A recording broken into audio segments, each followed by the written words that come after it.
I enjoy Souls games. It's a fact that I haven't really hidden on this channel, considering my glowing review of Elden Ring and my early analysis of build variety in the often-derided Dark Souls 2, which may receive its own retrospective. But because I experienced the majority of FromSoft's premier series before I even started this channel, most of my Souls adventures are undocumented, so to speak. I was able to go into some detail about what I like about Demon's Souls, their first Souls game and the title that started it all, in a couple videos I made way back, relating to the Demon's Souls remake from Bluepoint. But I feel like that's not really giving the full story of how I got into this franchise and subgenre, because my exposure to it was a little bit weird. Furthermore, out of all the Souls games I've played, I feel like I find myself thinking about Demon's Souls the most. Even though I don't think I would say it is the best in the series, it undoubtedly holds a special place in my heart, so I just want to talk about it.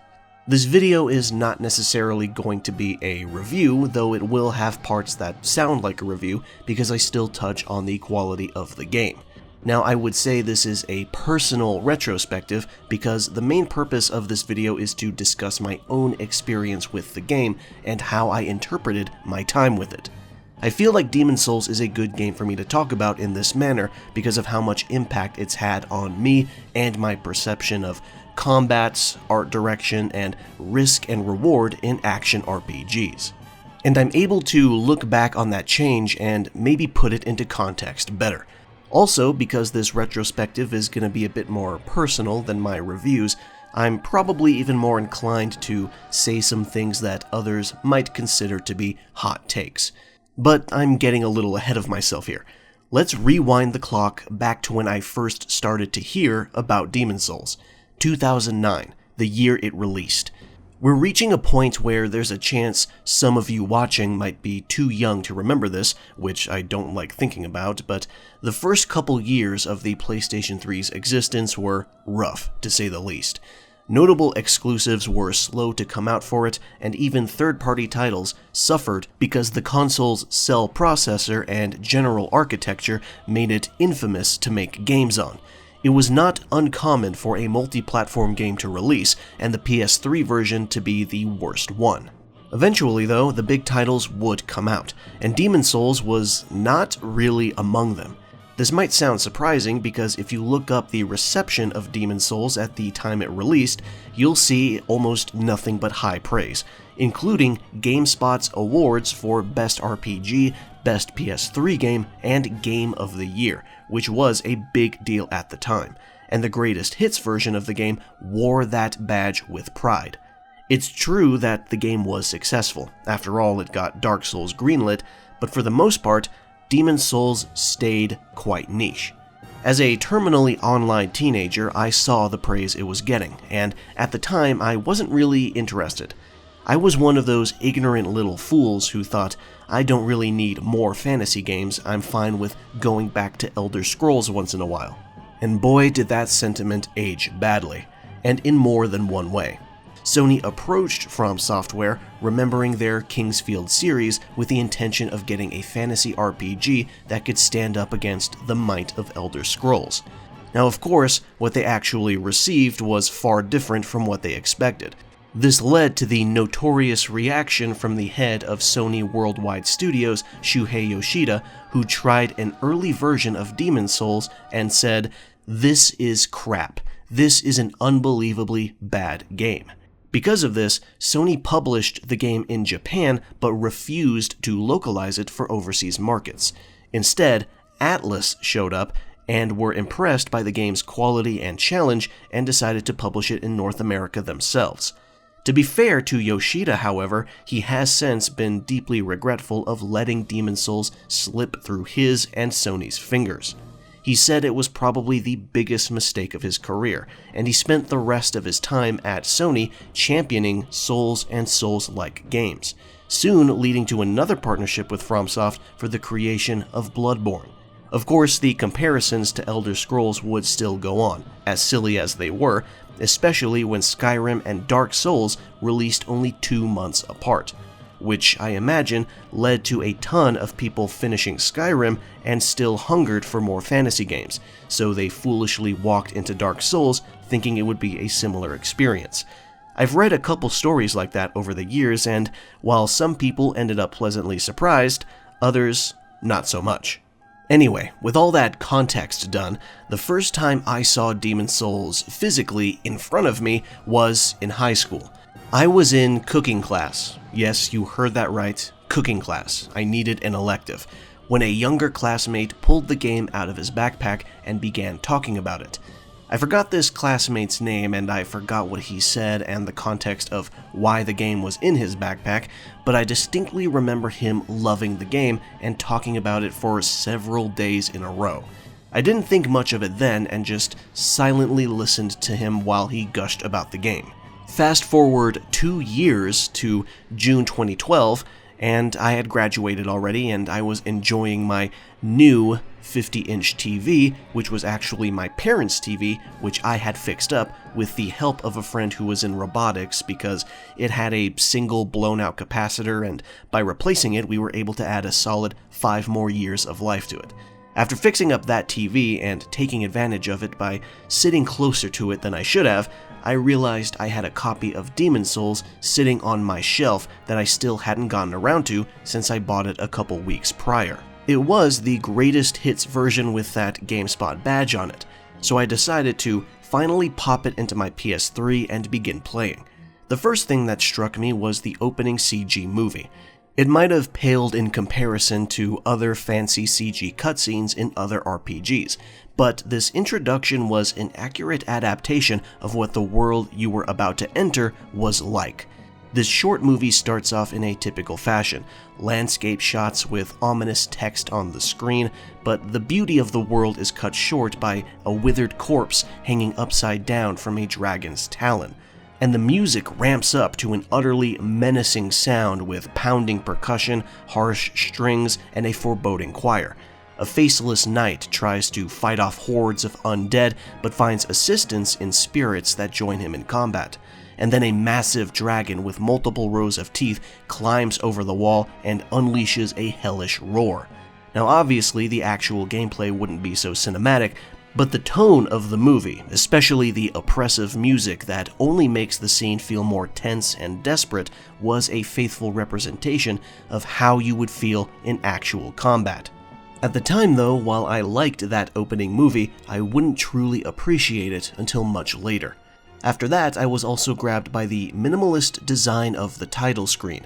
The Demon's Souls logo gradually faded in, accompanied by more harsh sound effects, but with an element of mysticism mixed into it. Even after I started a new game and entered those first pop-up messages and menus, the eerie background music continued to crawl up my spine. Despite seeing occasional bits and pieces of the game online here and there, this was my first time planting myself down and playing it, and I knew, before I even got to the gameplay, that this game was going to be strong in atmosphere.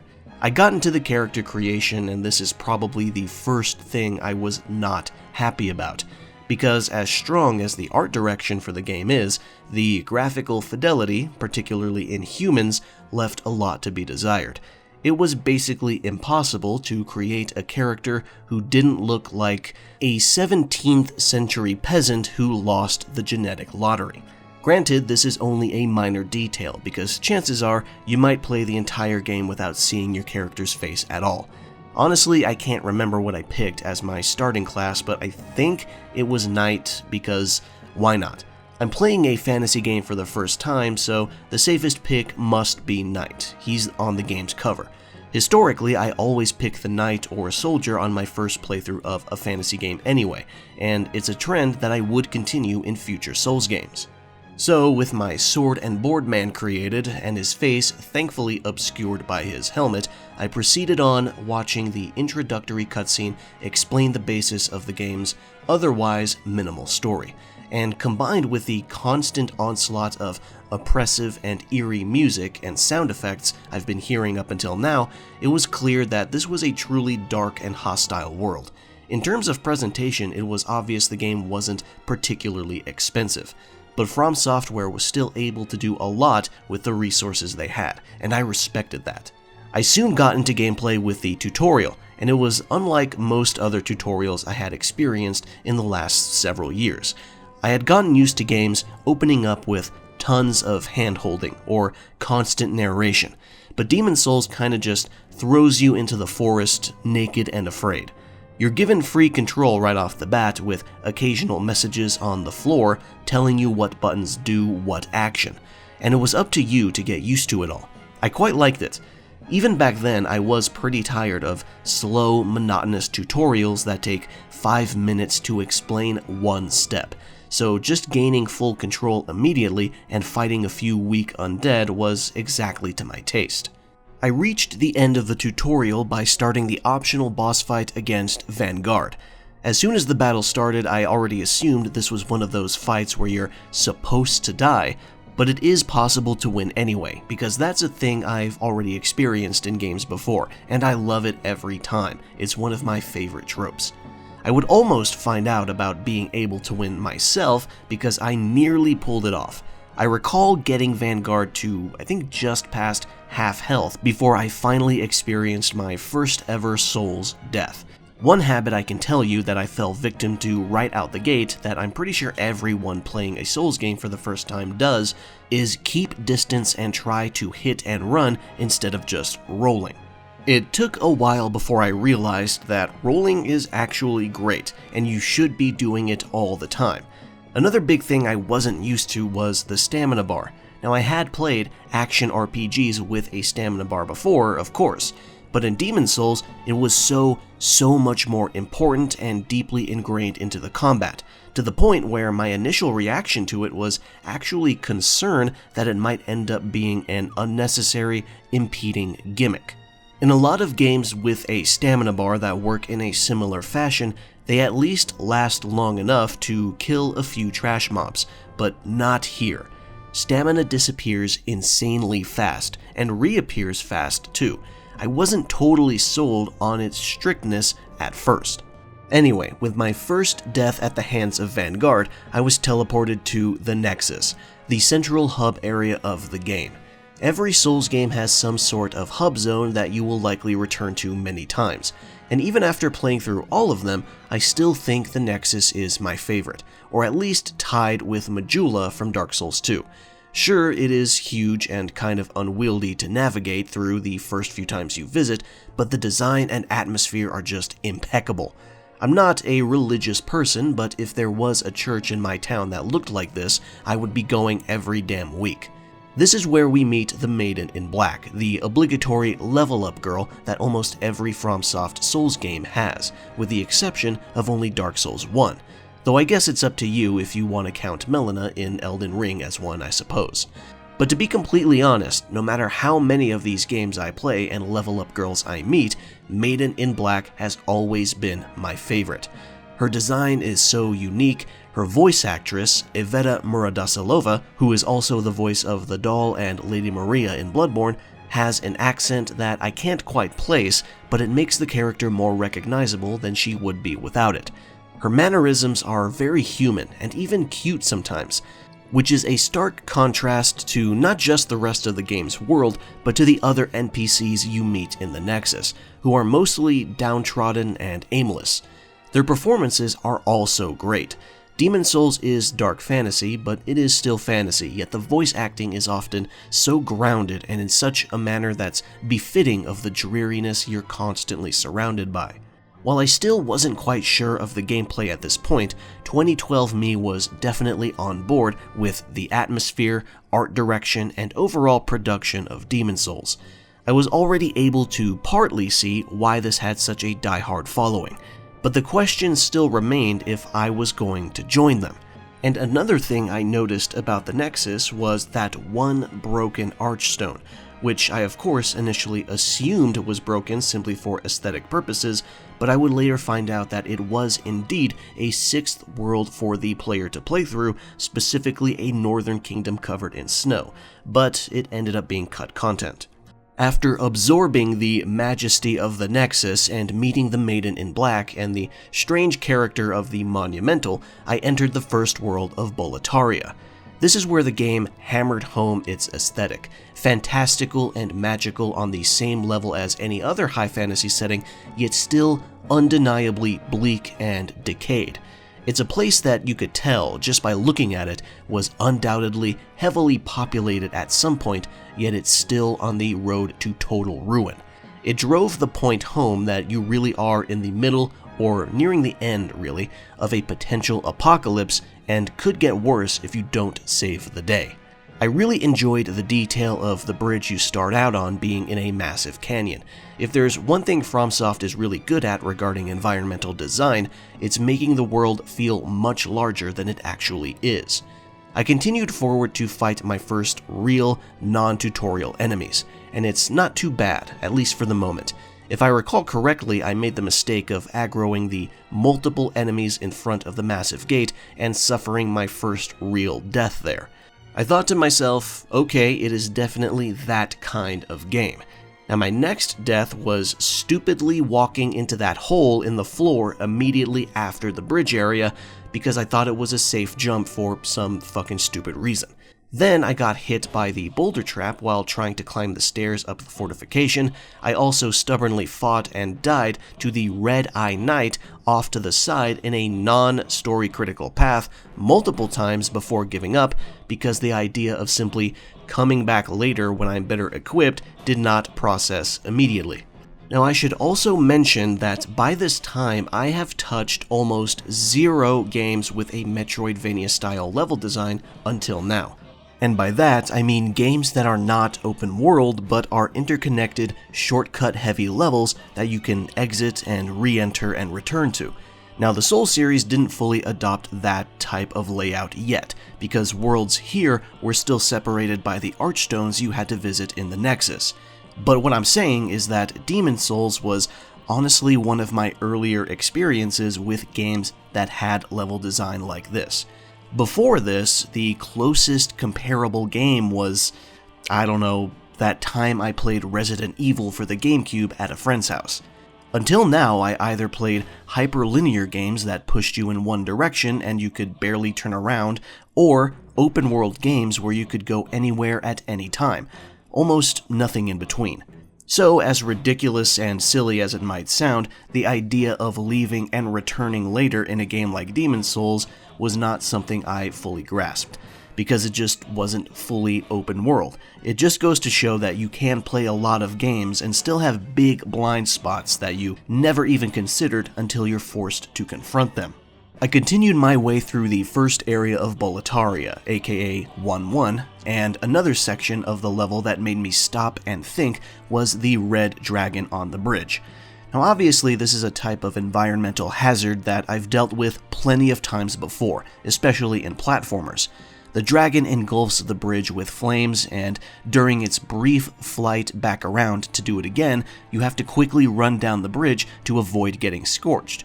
Simple, straightforward stuff we've all seen before. But this is the first time I actually froze and applied an excessive amount of caution to such a mundane challenge.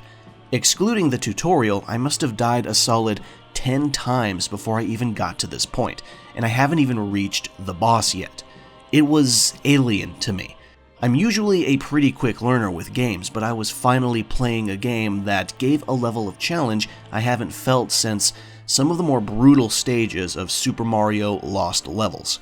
I felt pretty damn ridiculous for coming to a full stop and examination of a hazard as simple as this, but I did. It took about a solid 5 minutes before I worked up the nerve to finally run across the bridge, and I reached the other end unscathed and feeling like a complete fucking tool for being so concerned. I then continued forward to open the gate to the first real boss of the game, Phalanx.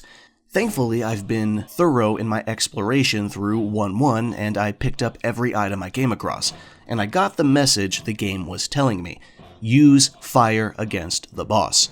With the help of firebombs and the insane level of caution the game already embedded into my heart, I was able to kill Phalanx on the first try, and it felt great. I had so much trouble leading up to this, I thought I would be stuck here, but I persevered and I felt awesome. I was actually beginning to understand the appeal even more. I returned to the Nexus, leveled up, and instead of going to any of the other Archstones, I decided to continue forward to the next area of Boletaria, 1-2, which is a series of bridges leading to the next boss, but our old friend, the Red Dragon, has returned and is bombing the bridges over and over again to make things harder. It's a very no-nonsense area, and is quite literally a straight line, but it retains some verticality, with upper and lower level paths to take, depending on how badly you want to avoid the dragon. I don't recall going with the upper path during this time with the game, so I doubt I even tried to see if it was possible to damage the big lizard. I slowly made my way to the boss, the badass Tower Knight.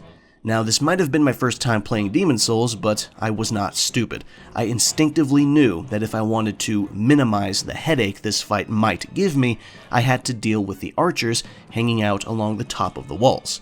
But what I was not expecting was for Tower Knight to have a fucking ranged attack by throwing his lance at you like a big, glowing Olympian bolt of lightning dick, so that was nice. Even though he was pretty easy to figure out, slash his ankles like a knife-wielding baby, then punch him in the face when he falls over for bigger damage, it was still pretty tough. It took several tries to finally take him down. Now I know several tries doesn't sound like much, but there are probably people out there who were stuck on him all fucking day when they first played. But for me, a person who was somewhat above average at games and, as mentioned, a decently fast learner, I was pretty gobsmacked. I've played a lot of RPGs before, but it was really alien to me that I was having so much trouble in the early game, as arrogant as that might sound. But once the Tower Knight fell, I felt like I was starting to get it. I could see the appeal. I could see why the following for this game was so loyal and so enthusiastic. I could see why it got the Game of the Year award from GameSpot. Now, you might be wondering what world I went to after this. Stonefang Tunnel seems like the next logical choice, right? Or maybe I was feeling daring and wanted to go to Tower of Latria next. Well, the answer is none of them. Despite my eyes beginning to open to the charm of Demon Souls, I still wasn't particularly enthralled to continue. After a few hours getting through a couple areas, I put the game down because I wasn't feeling it deep in my heart, at least not yet. I distinctly remember thinking to myself, yeah, I bet I can enjoy this game if I put some time into it, so maybe I'll come back later. I suppose the barrier of difficulty was still kind of weighing on me at the time. Even though I could see a bit more of the appeal now, I was still getting caught by that one little snag of not really getting how the game could be fun for me. But unfortunately, I let go too early before I could really dig in. Now, you might be wondering, how long did you set the game down for? 2 weeks, 3 months, a year? Well, fast forward to 2014, 2 years later, and Dark Souls 2 just released. Contrary to the discussion around the game you might see now, from people who might or might not be total ass at it, fans of the first game were actually very excited to play it. Demon Souls and Dark Souls 1 were successful, but not enough for any other developers to attempt what they were doing, so FromSoft was still the only restaurant serving this specific meal. With Dark Souls 2's release, there were more eyes on it than ever, and with that came online creators who were playing it, some of whom played the previous 2 games and some who didn't. I gave a quick glance over to some of them, but at some point, I felt like I probably shouldn't be watching Let's Plays of the second, or technically third, game in the series, because I didn't want my expectations to be warped if I ever went back to Demon Souls. This made me realize something important, a tiny detail that doesn't seem like it would have a significant impact on me, but it actually did change everything. I realized I don't know what good Demon Souls gameplay looks like. I never watched a person who's played the game a dozen times already go through it again. There's bits and pieces, sure, but often lacking context. For the most part, I only ever saw discussions of lore and other contextless clips of people dying and raging. Besides those small bite-sized samples, I had a little familiarity with the Demon Souls community.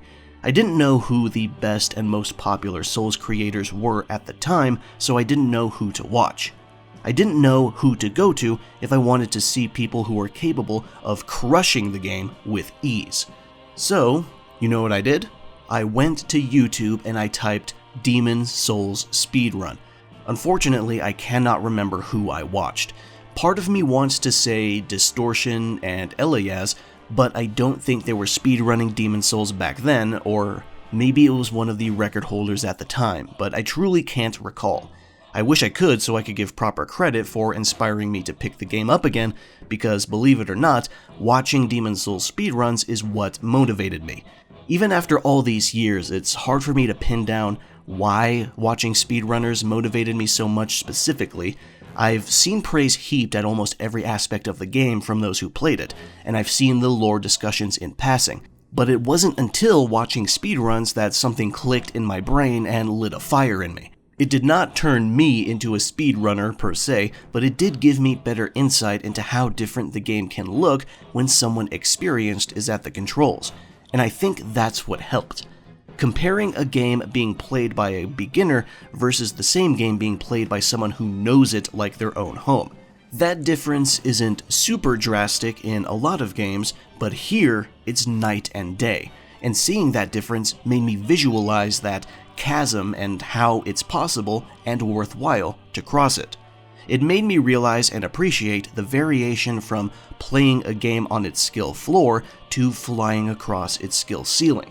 So after watching several speedruns, I decided to pop the game back into my PS3 and try it again from the beginning. I had nothing to lose. It's not like I remembered or cared much for my playthrough that I started 2 years prior. And it's not like the newly released PlayStation 4, which I got on day one, had that many games worth caring about at the time. It was going through a new generation drought, and if I was going to finish any PS3 games I hadn't finished already, then now was the time. This second playthrough of Demon's Souls had much more of my enthusiasm than the first. I was much more eager to learn the ins and outs now that I know what they actually looked like. I didn't just watch speedruns for the tricks, but I also listened to the runners explain basic concepts, mechanics, and gear, and why they were important to the run. Again, I wasn't trying to become a speedrunner myself, but I did implement some speedrunner strategies into my playthrough, such as getting the one and only Blade of the Gods #1 Demon's Souls speedrun weapon for years, the Crescent Falchion, in the first area of Shrine of Storms, as soon as I beat Phalanx. Beyond that, I also used a few glitchless skips and shortcuts to get around huge portions of Valley of Defilement. Now I know some of you are probably thinking, whoa, you used speedrun strats on your first full playthrough of Demon's Souls? That's ridiculous. It's weird, I know, but I ended up having a lot of fun. I didn't skip cutscenes or ignore dialogue, and I still did a fair amount of exploring. I did all those things so I got the nearly full breadth of the Demon's Souls experience. I just threw some speedrun strats in there to pick up the pace. One thing that playing the game this way made me finally internalize was how combat was actually supposed to work. In my brief 2012 playthrough, I was still being pretty stubborn about the way I played, and I was committing a bunch of mistakes that, in hindsight, were very typical of people playing their first Souls game. I would get greedy and attack when it was not my turn, and immediately after understanding how punishing the game could be, I was prone to panic when I made a mistake, which of course led to even more mistakes being made. It wasn't until after watching those speedruns that I understood that there's a different rhythm to each encounter that I had to follow. Every enemy could be broken down into patterns and danger zones, so to speak. And furthermore, elemental and weapon type weaknesses were actually quite significant. The really embarrassing part of this, though, is that I really should have known better, because all of these lessons were taught to me in games I've played before. I should have absorbed these concepts almost a decade prior when I played a little game called Devil May Cry 3, and later when I played 4. Now granted, DMC and Souls do not play anywhere close to the same, but these crucial fundamentals, patience, pattern memorization, etc., were all things that I've been taught. But I didn't actually bring that knowledge with me to other games, which is silly because most, if not all, action games can be broken down in a similar manner. Despite how long I had been a gamer up until that point, and in spite of how many games I've played, the concept of cross-game fundamentals was not something I stopped to truly consider until this first playthrough of Demon's Souls, and it still wouldn't plant itself in my head completely until a couple more years later when I got deep into fighting games, where cross-game fundamentals were paramount to learning to play multiple at the same time. My whole life, I just wiped my brain of everything I learned from the game I just finished, only to relearn it anyway. When playing any game, I had only been concerned about the singular action of pressing buttons, especially only at the correct time, that I never really considered the mechanical, in-game context of those button presses. I'm almost surprised I managed to play, enjoy, and beat so many different games in my life without those considerations. I know food analogies are overplayed, but it's kind of like the difference between just following a recipe and actually understanding what each ingredient does for the entire dish. I'm starting to get ahead of myself though, so let's move back to my progress through my second attempt at the game. I felt really rejuvenated by the speedruns I watched and the new strats I picked up because of them, and much to my surprise, I was able to relearn the basics pretty easily. I cleared the tutorial and the first area of Boletaria, then instead of moving straight to Tower Knight like I did before, I took a detour to Shrine of Storms to grab the almighty Crescent Falchion, and since this was actually my first time dealing with the skeletons, I still got my ass kicked despite my speedrun studying. But it still didn't deter me. I pressed on through the endless drizzle of the atmospheric zone and reached Adjudicator. I have no real reason to not try to fight him, especially considering I more or less know how. Now, I haven't spoken on the music of the game for a bit, but Adjudicator's theme always sends a bit of a chill down my spine every time it starts up with its oppressive and purposely exaggerated brass. It's definitely one of the moodiest tracks in the entire OST. Now, that being said, Adjudicator himself is a little bit of a joke, though obviously I was going in with knowledge on how to turn him into one. I will say though, his design is just as interesting as his music, but I would say that's also probably the biggest weakness of the encounter. The somewhat tight multi-floor arena does a pretty bad job at actually letting you see that grotesque but fascinating design of his. When you're on the platforms above him, you can only see the top half of his body, but when you're on the ground, the space is a little too cramped to let the camera fully pull out and give you a truly good view. After that, I then went on to Stonefang Tunnel. Now, in terms of layout, I like the first area of Stonefang, but in terms of aesthetic, it's really just a mine. There's nothing particularly striking about it, and the enemies in this area are not really all that interesting beyond the fat officials. In fact, I would say the only thing of interest in this entire Archstone world, across all areas, are the boss fights.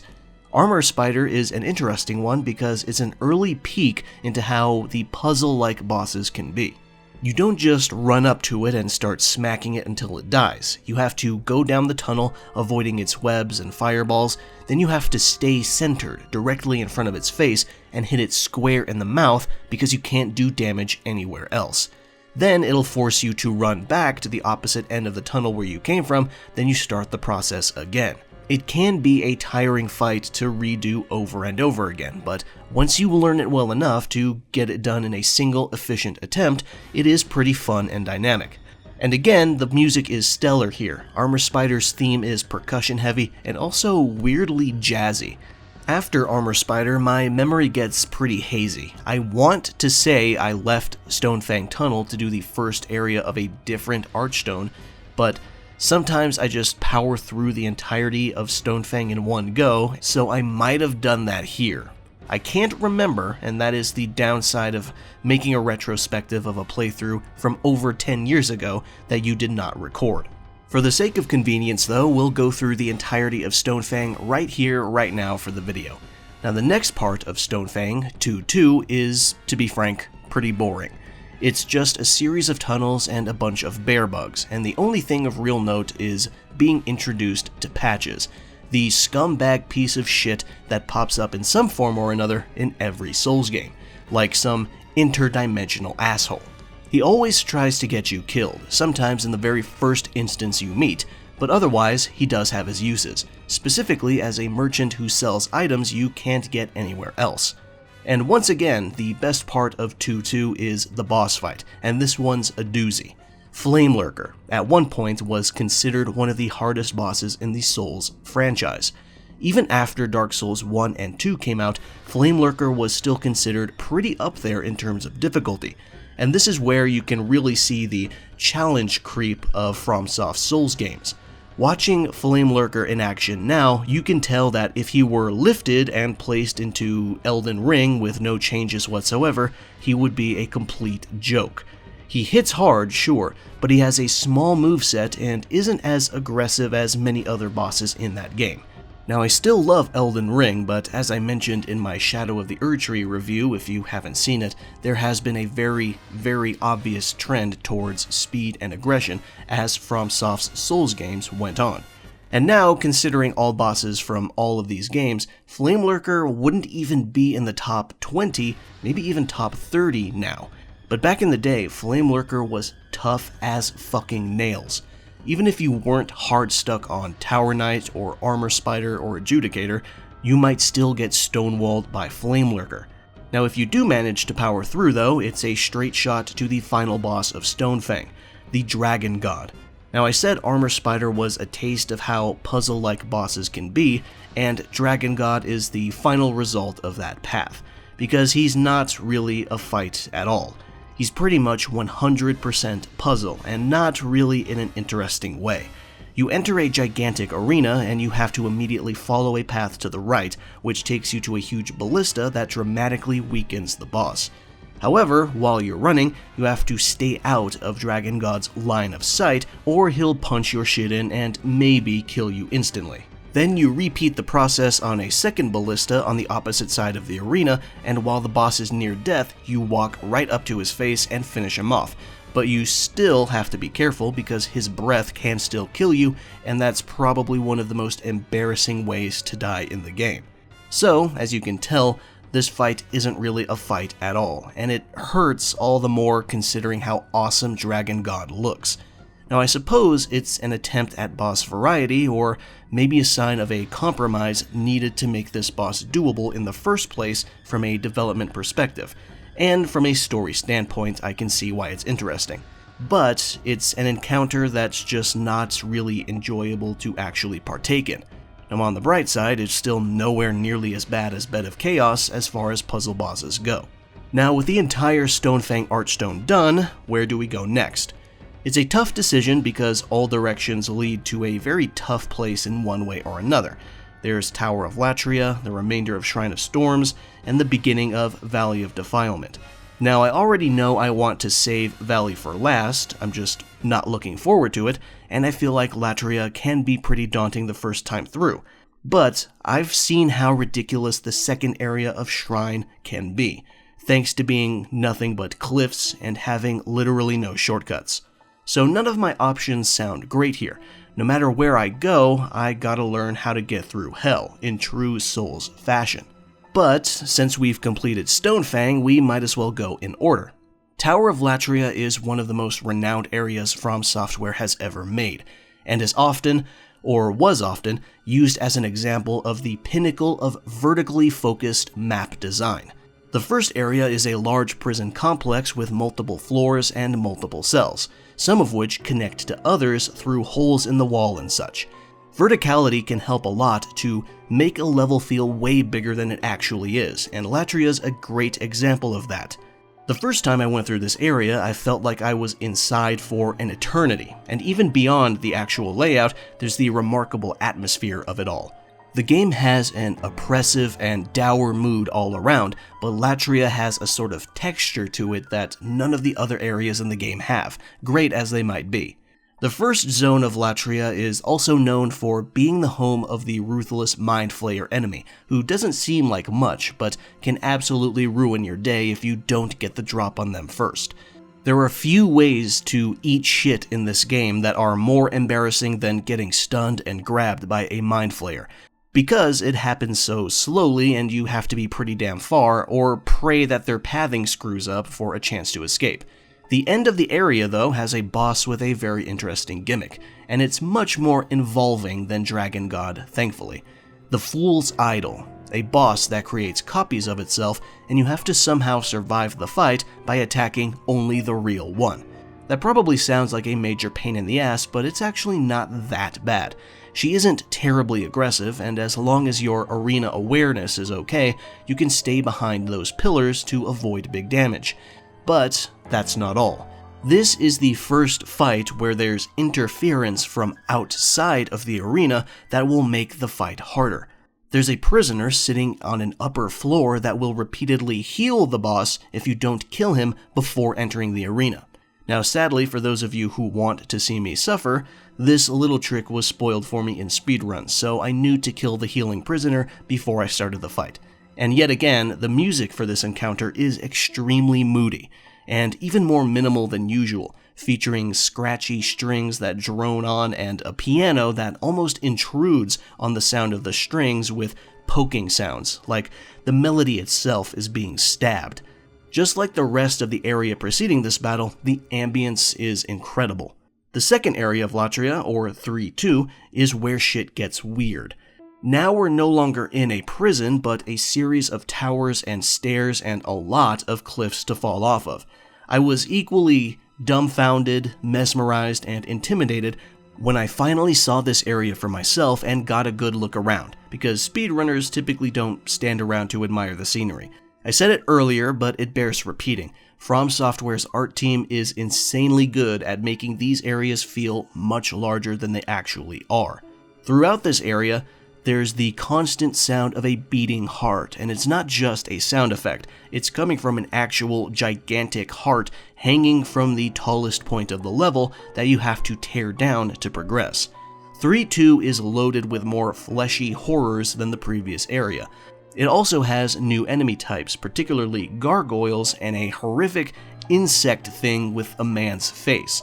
Speaking of gargoyles, though, this is where the long-standing tradition of gargoyle bosses started.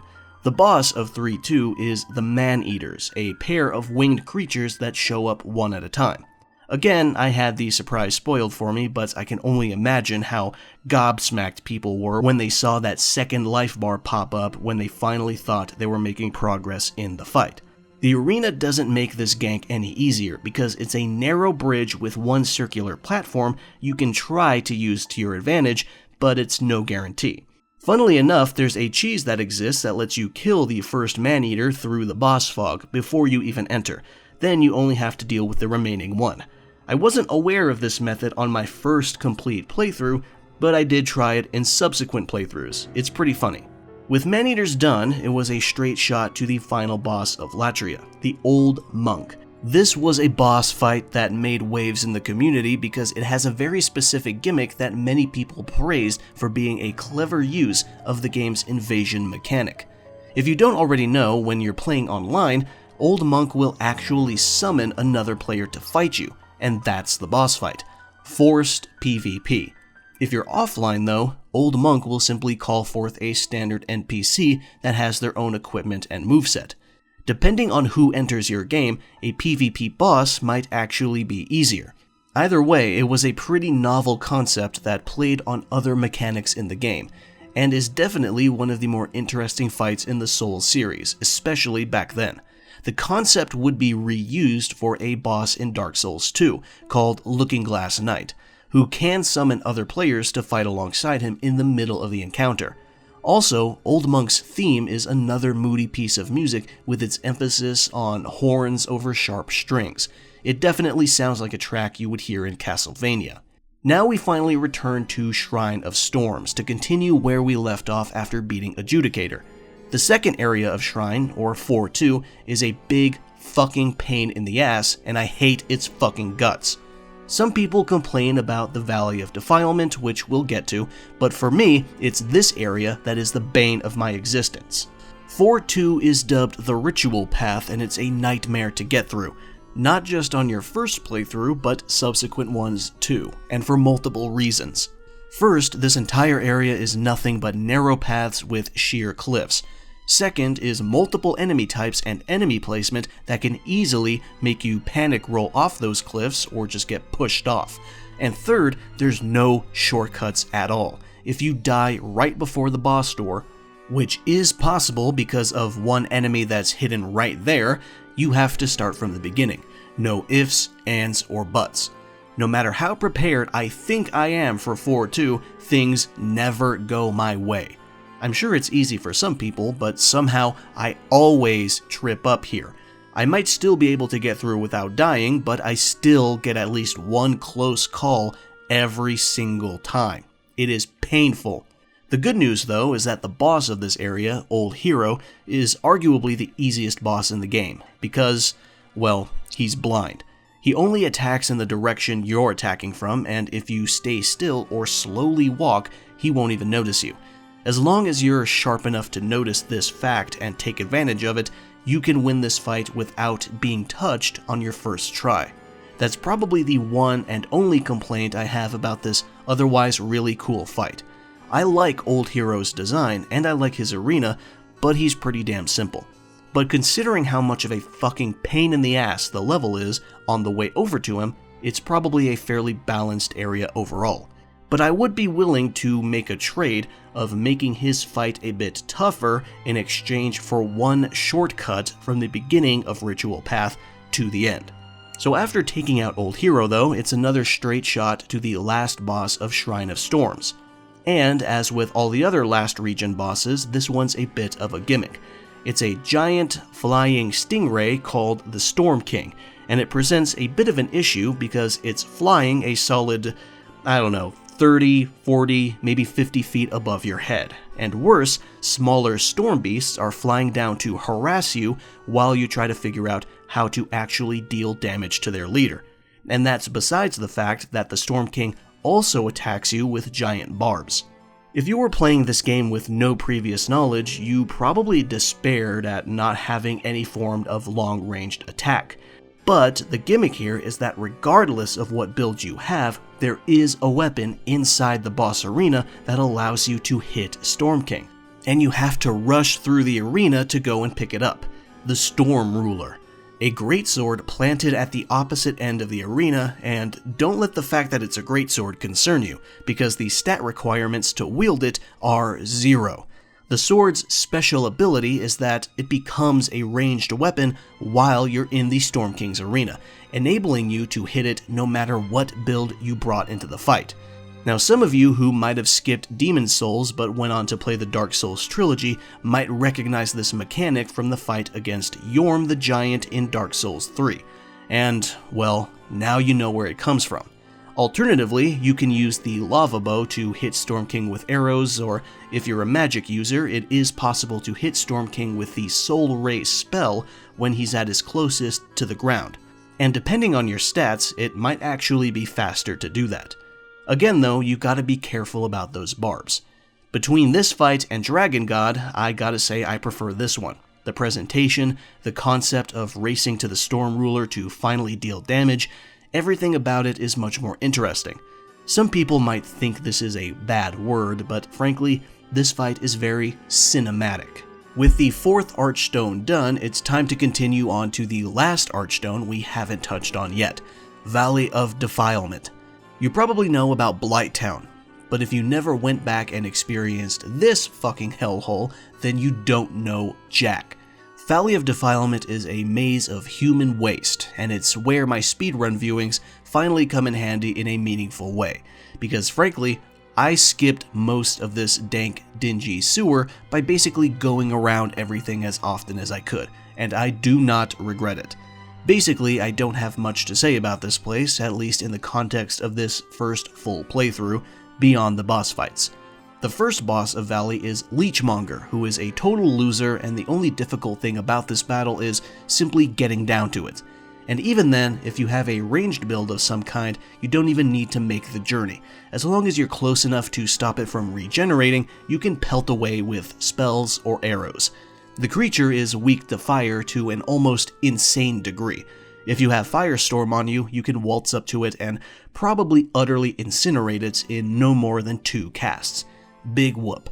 The second part of Valley is more open than the first, and this was where the real speedrun skipping happened because you can avoid a huge chunk of this zone by going far out of your way through the thigh-high shit water, which I'm not afraid to say I did when I first went through this area.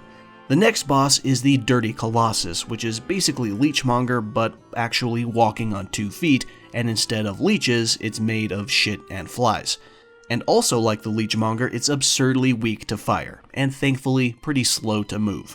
The real treat of Valley of Defilement, and the only thing that makes it worth experiencing at all, is the third and last boss of that region, Maiden Astrea. But you don't actually fight her, at least not in spirit. Instead, the fight is against her bodyguard, loyal follower, and supposed lover, Garl Vinland, a resolute knight wielding an ungodly large hammer. Garl is a normal human, so this fight is basically akin to an NPC invasion, so one might assume that this fight has little to offer, especially when all the other last Archstone bosses were typically big set-piece or gimmick fights. But that's not true. This fight with Astrea is possibly the greatest example of how much storytelling FromSoft can cram into a single encounter. Both Garl and Astrea have dialogue suggesting that they're not there to do any harm, but instead help the forgotten and damned souls abandoned in the valley, and they voluntarily chose to use the power of a demon soul to accomplish their charitable goals. But unfortunately, in order to put the old one to sleep and save the world, you need them to cough up that soul anyway. It's a surprise because you would likely expect a horrible, revolting abomination to be at the lowest point of this literal shithole, but no, it's a saintly woman and her protective knight who are there for selfless reasons. It's an emotional fight once you realize you're not fighting bad people, but you still have to fight them anyway. And it doesn't stop there. More storytelling occurs through game mechanics. If you kill Garl first and then speak to Astrea, she simply gives up and ends her own life. And if you somehow manage to kill Astrea first, then leave the arena and return, you'll find Garl's belongings sitting on the ground, suggesting he also ended his own life, or at the very least, abandoned his position as a knight. This fight also changes the context of the entire Valley of Defilement region because now it could be inferred that the entire reason the inhabitants attack you in the first place is because they're trying to protect Astrea. This fight is an early example as to how effectively FromSoft could tell a story with a few lines of dialogue, some game mechanics, and 0 cutscenes. I do wish I experienced this fight specifically without having been spoiled by it in those speedruns I watched. This is the one and only regret I have about doing so. And with that, we are in the home stretch. It's time to return to Boletaria and finish the game off. The third section of Boletaria, or 1-3, is the city streets proper, precursor to the Undead Burg and Anor Londo. It's not necessary to save 1-3 for last like I usually do. Sometimes I do clear it earlier, but I feel like the last 2 sections of Boletaria serves as an excellent final dungeon. When you do them back to back, it gives a greater feeling of reaching that last stop in your journey. Now granted, one negative to saving 1-3 for the end is that it might not be as challenging, including the boss, Penetrator, especially if you did Bior's side quest, allowing him to join the fight. Now I didn't have Bior with me the first time I played, so I was solo, and it did take a few attempts to beat him, despite how far into the game I already was. Even though Penetrator's not too tough if you save him for the end, he was still pretty intimidating to me.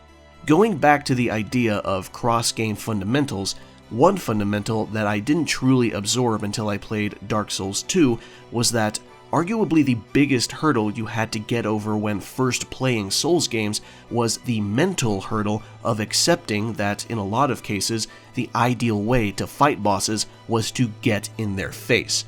It's often people's first instinct to keep distance, and sometimes that is a valid way of getting through a fight unscathed, but more often than not, being bold and basically pressing your face up against a boss's ass was the best way to destroy them. Now, I didn't really internalize that until Dark Souls 2 because a very common way to deal with bosses in that game was circle strafing around them while basically hugging them. Some people consider that a black mark on the game, but I actually like it precisely because it teaches you to not be intimidated by closeness. The reason I bring this up is because some of Penetrator's attacks can straight up whiff and totally miss you if you press up against him, especially if you have Bior there as a meat shield. But don't leave him out to dry for too long though, because he can be permanently killed in the fight. Also, before I move on, I do want to say that Penetrator has a really cool entrance by impaling the fat official that has been mocking you the entire time through the area and tossing his corpse aside. It's pretty badass. Immediately after Penetrator though, it gets a little more hairy. The very first room you enter in the 4th area of Boletaria, or 1-4, contains not only a few nameless Mook soldiers, but also not just 1, not 2, but 3 Black Phantoms, and if you're not prepared for that gank, it could end up being harder than most bosses. The Phantoms are there for a reason though, as they represent the human forms of all 3 Boletaria bosses you fought to get there, and you'll notice this just by looking at their equipment. One has a massive tower shield and spear, one has a lance, and the other has a bow. It's another great little piece of world building that might totally fly over your head if you don't really care or notice that kind of thing. After that, we progress forward and we're reunited with one of our giant lizard friends, the Blue Dragon. Like the Red Dragon in 1-1 and 1-2, the Blue Dragon is here to make progress difficult by burning the path in front of us. This is where a ranged build will come in handy if you were lucky to have one, as it is possible to kite enemies into the fire and then damage the dragon enough to make it fuck off. Progress a bit further and we'll see it again, but this time if Bior survives the fight with Penetrator, he will be there, distracting the dragon while you either progress forward or finish the beast off. If you kill the lizard, Bior will celebrate and take a much-deserved nap. This is why I always try to do his side quest when I can. He's got good vibes, which is in very rare supply these days in Boletaria. After that, we go into the castle and encounter Ostrava, sitting on the stairs leading to our final boss. He gives you a key which allows us to meet Old King Doran back in 1-1, then he dies, either of injuries or possibly finishing himself off. But we see him again very soon anyway, as he spawns in as a Black Phantom, literally steps away from his own corpse. You can either deal with him or run past him. Now I typically deal with him sort of out of respect. I don't want an ally wandering around like an angry spirit. After that, we finally go up and fight the last boss of the game, or at the very least, the last actual challenge, False King Allant, which is quite a literal title, not because he's a usurper or anything, but because he's literally a fake version of the real king. This fight has potential to be the hardest in the entire game. Allant has some nasty moves, including an attack that actually steals a level from you. You literally lose a level if you are touched by his Soul Sucker spell, which is insane. Now thankfully, it's a very obvious and telegraphed move, and you have to be pretty heavily distracted to not avoid it.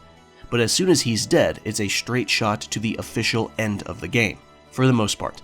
You go back to the Nexus, jump into the abyss in the middle of the foyer, and you meet the old one. You walk inside it and meet the real King Allant, who is the actual final boss of the game, but he is just a puddle of weird moving sludge that can only thrust forward and kinda tickle you. He's a pathetic shadow of his old self, which is something that FromSoft loves to do with kings and rulers in their games. Gwyn in Dark Souls, Vendrick in Dark Souls 2, the Twin Princes in Dark Souls 3, FromSoft loves building up monarchs to make them sound badass, only for them to be husks compared to their old selves, before the events of the game they're in. After finishing off the real Allant, you're given the choice in the kind of ending you want by either turning around and walking back out of the old one so the Maiden in Black can put it to sleep, or killing her to keep the old one awake and dooming humanity.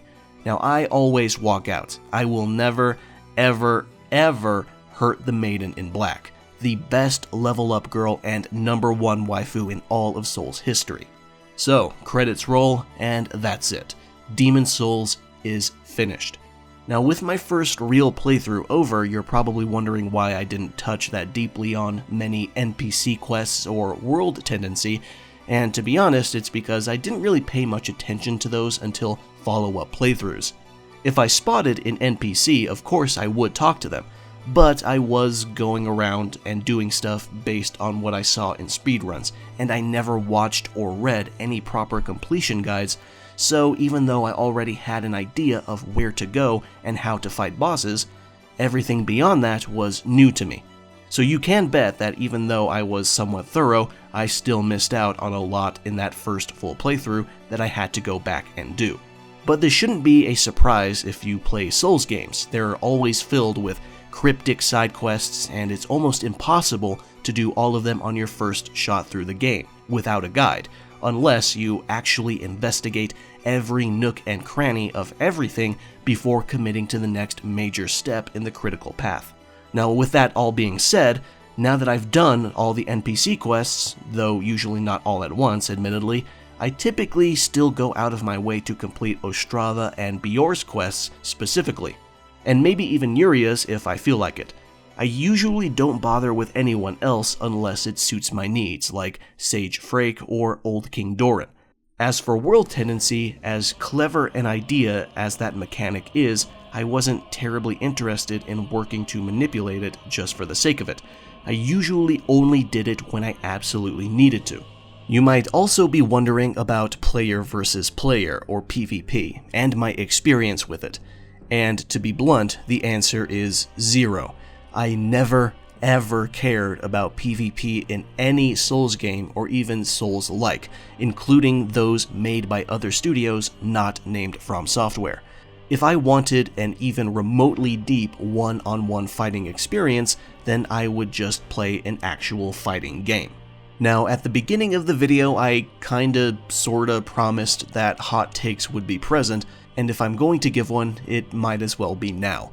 To be totally honest and frank, and a little bit toxic, I think the hardcore PvPers are probably the second most bothersome group within the Souls community. Specifically, the ones who sincerely believe that FromSoft made these games with the intention of PvP being the main appeal. If PvP is the main appeal for you personally, that's completely okay. I have zero issue with that. I have no intention of arguing with or trying to dissuade you. It's fine.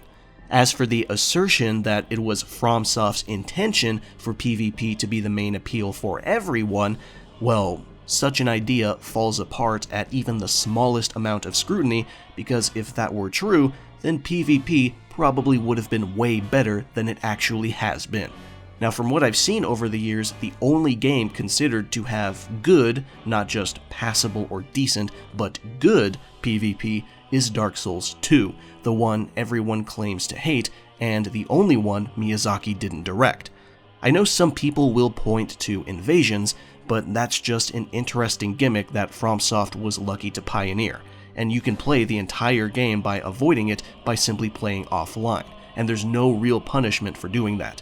In fact, I would argue that messages are a more important mechanic than PvP. Now, co-op, however, I did participate in a lot. I actually loved co-op, and some of the best gaming memories I have in general are related to Souls co-op. Now, I'm not dense enough to say co-op is the #1 main appeal of the game though. Two other mechanics I want to touch on are healing and upgrades. Healing in Demon's Souls has been the cause of constant comparison to Dark Souls, because the former has this grass-munching system where there's several tiers of healing grass, and of course the strongest ones are rare.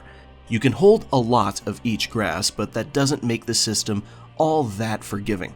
Weaker grasses are cheap and easy to find, but heal only a paltry amount, so you might have to wolf down multiple to get back the health you lost from the hit you just took. And that can be annoying and just open you up to more damage. If you're good at the game, chances are you can easily hoard all of it and only need the occasional full moon or new moon grass. Non-magic healing was simplified by a lot with the famous Estus Flask introduced in Dark Souls, but it also offered its own challenge because you had a very finite number of sips that could only be refilled at bonfires. And Demon's Souls does not have bonfires, and checkpoints are only unlocked after a boss fight, which can lead to some of the most ruthless boss runs in the franchise. At a glance, Demon's Souls' grass system might seem like it makes the game easy, but I have seen my fair share of people used to the Estus system go into Demon's Souls and hit a wall very early on because they already ran out of grass and don't know where to get more. I prefer the convenience of Estus because I don't like farming and hunting for healing items. I'm sure you Bloodborne players can probably agree. But honestly, looking for grass isn't as annoying and bothersome as looking for vials. Now, upgrading. I don't think it's controversial to say that a weapon upgrading system that requires a flowchart to understand it is total bullshit and can obviously be simplified. And thankfully, it was. Dark Souls simplified it, and Dark Souls 2 simplified it even further without harming its open-endedness at all. And I am extremely glad for it. If there's one thing I hate about some RPGs, it's ruining a potentially fast and efficient system with needless extra layers. It was unnecessarily complicated that in order to get to make a crescent weapon, for example, you needed to upgrade the weapon with shards, large shards, and chunks of normal sharpstone to +6, then move over to using shards and chunks of dark moonstone to get the weapon to +5. So in total, you need 3 different sizes of 2 different stones to go down one upgrade path. Utter nonsense. And while Demon's Souls is a mostly sturdily made game with very few major game-breaking bugs to speak of, there is one very exploitable glitch that allows you to duplicate items. And I won't lie to you, I absolutely did this on replays of the game. I didn't do it on my first full playthrough because I didn't know about it, but I had a ton of fun with it on subsequent runs, getting beefy early, leveling up all my stats to 40, making 99 of all the best consumables. I absolutely abused the shit out of it. In fact, I may or may not have used it in the playthrough I did for the B-roll of this very video. Funnily enough though, the duplication glitch would later return in Bloodborne, but through more complicated means requiring a second character to be made.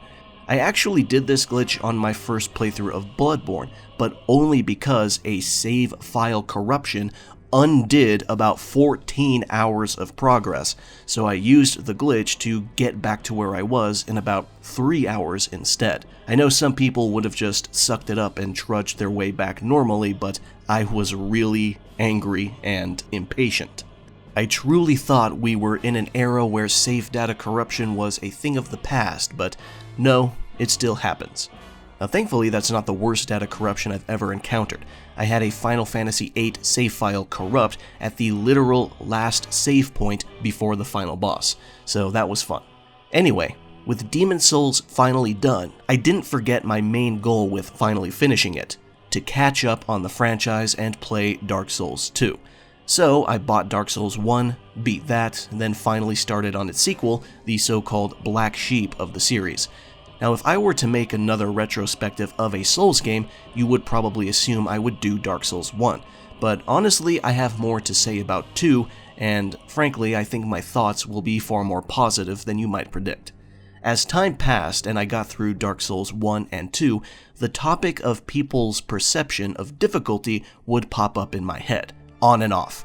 Every time a Souls game launches, another pool of new players exposes themselves to the demanding, punishing gameplay they probably haven't experienced before, at least back then, before Souls-like was considered a real subgenre. Now keep in mind, everything I'm about to say right now is mostly coming from the frame of mind I had in a pre-Elden Ring era, more specifically right around the time Dark Souls 3 was about to come out. Most people seem to power through and persevere, ending with a great sense of satisfaction once they reach the end credits. Now others aren't so persistent and quit a few hours, maybe even mere minutes, into the start. I've seen the complaints online over the years. So why does this happen? Why do so many players give up so soon?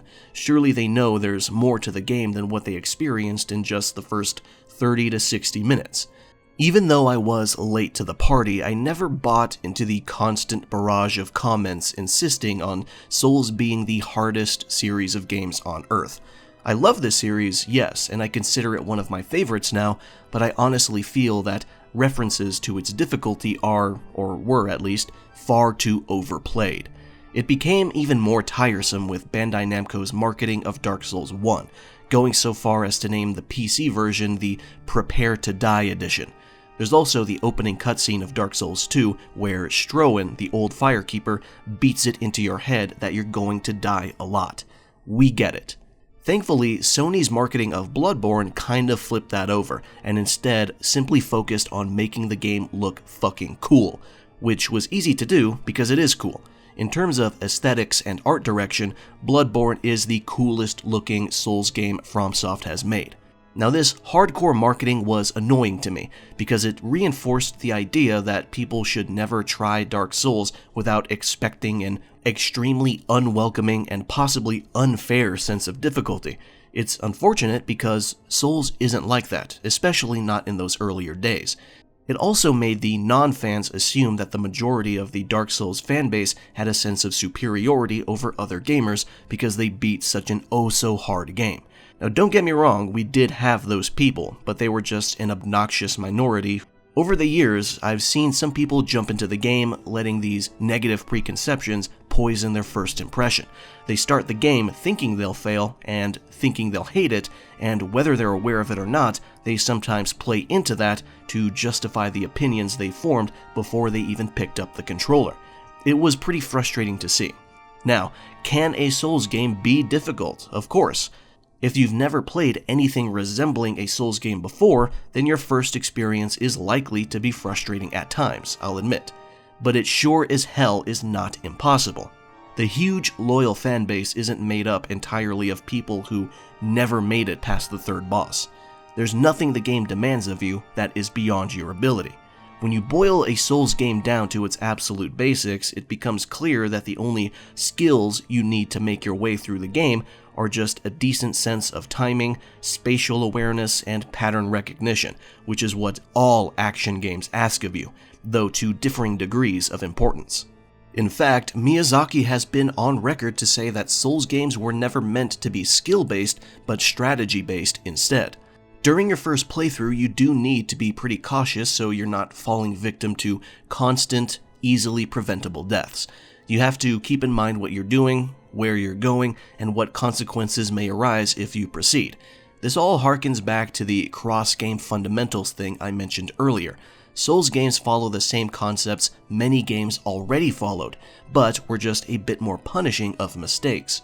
Don't get greedy in combat, check your corners, don't accidentally aggro more enemies than you can handle, don't forget to heal between fights or look for a shortcut before entering what may be a boss room, etc. Enemies and bosses can always be broken into patterns, or at least visual danger zones, places corresponding to their attacks where you risk harm. Pattern recognition is important because you need to recognize certain animations your enemies do that grant a window of opportunity to counterattack. Spatial and screen awareness is necessary because you might fall off a cliff if you're not paying attention, or get blindsided by a hidden enemy you didn't catch when you first entered the room. And you need to keep an eye on your stamina bar while fighting.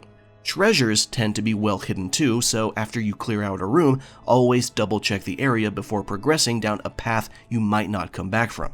And I know this sounds like a lot of things to keep in mind all at once, but they will come more easily one at a time as you play. However, with all that being said, I also really do think that Demon's Souls, but Dark Souls especially, came out at the perfect time because it shook up people's modern perception of video game challenge. Back in the NES and Master System days, games were hard as shit, and not always in a fair way. Games were usually difficult in those days to either squeeze out more coins of you at the arcade or inflate your playtime at home so you didn't spend $50 on a game you beat in 40 minutes. Slowly though, games became longer naturally, and developers had little reason to keep those player-hostile mechanics just to fool you into thinking you were getting more playtime value. And that's totally fine. Many of my favorite games are from that era where they were loosening up on that. But I've made a video on how much I don't like living through the 7th generation of consoles because that time period was where a ton of annoying trends and standards were born. And one thing that was getting out of hand was how frictionless, hand-holdy, and forgiving so many games were. Linear maps were more linear than ever, and open-world maps were empty, offering little reason to explore in either case. Boss fights in action games, usually from non-Japanese developers, were really bland and gave no reason to get creative with your combat, and checkpoint systems were lenient to the point where it would feel like you didn't die at all. And ironically enough, games that did offer higher difficulties did so in a very shallow manner by just pumping up enemy health and damage to a ridiculous degree, so even trash mobs were sponges that could one-shot you. Then, FromSoft comes in and completely flips all those things around, and they did it in a manner that was tough but fair. I'm not one of those people who wants FromSoft to increase the difficulty of these games for the sake of it. That's another subgroup of the community that I think is very obnoxious and borderline psychopathic. But I appreciate them showing people that you can make a tough game while still making it sincerely fun, engaging, and rewarding of player creativity. In fact, one of the most remarkable things I noticed upon replaying Souls games after I finished them is how much easier they suddenly are. It's crazy going into New Game Plus or starting a new character and utterly trouncing things that you had trouble with before. It's a clear and cathartic result of growth and of adaptation. It feels amazing, and I never get tired of it no matter how many games I play. It's true there's a certain draw of challenge involved for people, but at the end of the day, the real reasons Souls games flourished like they did were because they were mechanically simplistic and sound and aesthetically enthralling games, with amazing atmosphere, memorable characters, beautiful music, unique enemy designs, engaging lore and backstory, interesting level design, consequential build variety, and creative implementation of online play. I'm really glad that I played Demon's Souls. Not only is it a great game and one of my favorites of all time, but it opened my eyes to parts of game design and game theory, I guess, that I sort of knew was always there, but never truly considered. It also helped make me realize more about my own tastes and priorities in any given game that would have remained uncertain for who knows how much longer if I hadn't played Demon's Souls. As ridiculous as it might sound to some people to say something like this about a video game of all things, Demon's Souls helped me discover a little bit more of myself. I don't necessarily regret not playing it earlier. In fact, I think I played it right when I needed to. I wouldn't change anything about my experience. It came into my life right when I would have benefited from it the most. It really is that important to me. In recent years, I've felt my enjoyment of Souls-like games, including ones by studios other than FromSoft, wax and wane a bit. Sometimes I feel my love of the subgenre slipping away, especially when it is a FromSoft title that kinda disappoints me in some ways. In fact, I wasn't even totally sure I would love Elden Ring until I actually played it. I almost didn't review it at all until I finished it and realized I had a lot to say. But at the end of the day, no matter what, the genre does inevitably grab me and pull me back in. And I can't say that I'm mad about it. Because when these games hit, they land a fucking bullseye. But no matter the highs and lows, my appreciation for Demon's Souls specifically will always remain. Umbasa. Before I close out the video, please consider checking out my merch store. As of right now, I have 2 shirt designs, a sliced skull and a tribute to Hironobu Sakaguchi, creator of the Final Fantasy series. I also have a beanie with my logo embroidered on it, great for the cold weather. Both shirt designs are available in lightweight fabric and heavyweight cotton. I've already received samples of everything for quality checking, and I can confirm they look great in person. If you're interested, visit mildconviction.com or check the store tab of my YouTube channel page. This concludes my personal retrospective on Demon's Souls. Thank you for watching, and I'll see you around.